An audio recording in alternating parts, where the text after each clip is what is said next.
सुखमय जीवन की कहानी। सुखमय जीवन की कहानी आपके लिए नई दिशा प्रदान कर सकती है।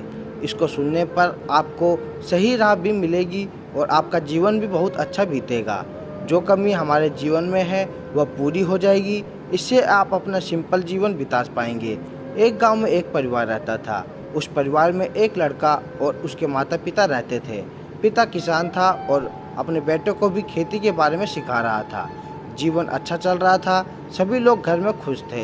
एक दिन लड़के के लिए एक रिश्ता आया और किसान ने सोचा कि अब अपने लड़के का विवाह कर देना चाहिए।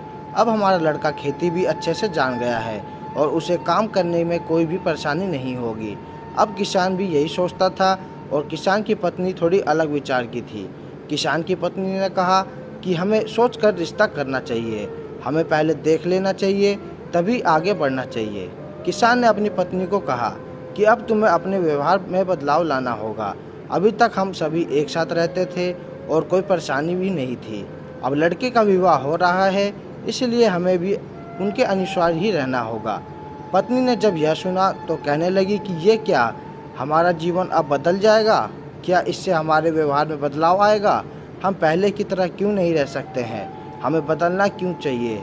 किसान बहुत ही समझदार था।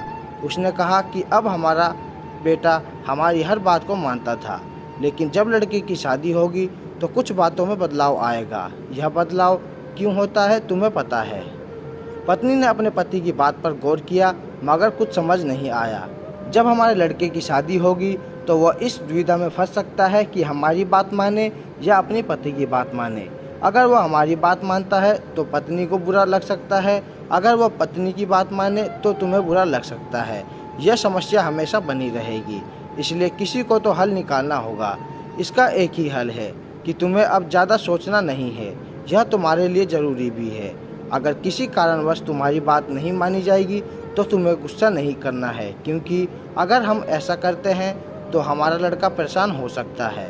इस तरह की बातें अब ख़त्म हो चुकी थी और कुछ दिन बाद लड़के की शादी भी हो गई। अगली सुबह जब बहू उठी तो किसान ने अपनी बहू से कहा कि अब से ये घर तुम्हें ही चलाना होगा, सब कुछ तुम्हें ही करना होगा, यह जिम्मेदारी तुम्हारी है। यह कहकर किसान खेत की ओर चल दिया था। किसान की पत्नी कुछ नहीं बोली थी। उस दिन बहू ने खाना बनाया और उस खाने में नमक अधिक पड़ गया था। जब किसान घर आया तो लड़के और किसान ने खाना खाया। लड़के ने जब नमक अधिक देखा तो अपने पिताजी की ओर देखकर कहा कि आप देख रहे हैं? पिताजी ने कहा कि कुछ भी कहने की जरूरत नहीं है, चुपचाप खा लो। लड़के को कुछ भी समझ नहीं आ रहा था। तभी किसान की पत्नी ने जब खाना खाया तो वह भी कुछ बोलने वाली थी, तभी किसान ने मना कर दिया था। सब खाना समाप्त हो चुका तो सभी लोग खड़े हो गए थे और किसान अपने काम पर चला गया था। पिताजी के पीछे लड़का भी चला गया था और अपने पिताजी से पूछा कि आपने आज इतना अधिक नमक का खाना क्यों खा लिया है? पिताजी ने कहा कि तुम्हें भी यह सोचना चाहिए कि अगर तुम सबके सामने अपनी पत्नी को बुलाकर यह कहते तो क्या उसे अच्छा लगता? हो सकता है कि जल्दीबाजी में ऐसा हो गया हो, इसलिए हमें बिना कुछ कहे बात को समझना चाहिए। इससे ही सब कुछ अच्छा होता है। जब लड़के की पत्नी ने खाना खाया तो उसे भी पता चल गया था और जब सभी लोग शाम को खाना खाने लगे तो लड़के की पत्नी आई और उसने कहा कि मुझे माफ़ करना, आज मैंने खाने में अधिक नमक कर दिया था।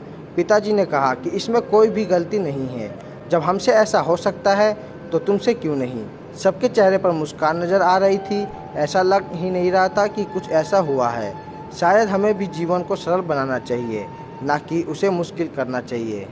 दोस्तों, अगर आपको यह कहानी अच्छी लगी तो लाइक और शेयर करें। अगर आप ऐसी वीडियो और भी देखना चाहते हैं तो हमारे चैनल को सब्सक्राइब भी कर सकते हैं।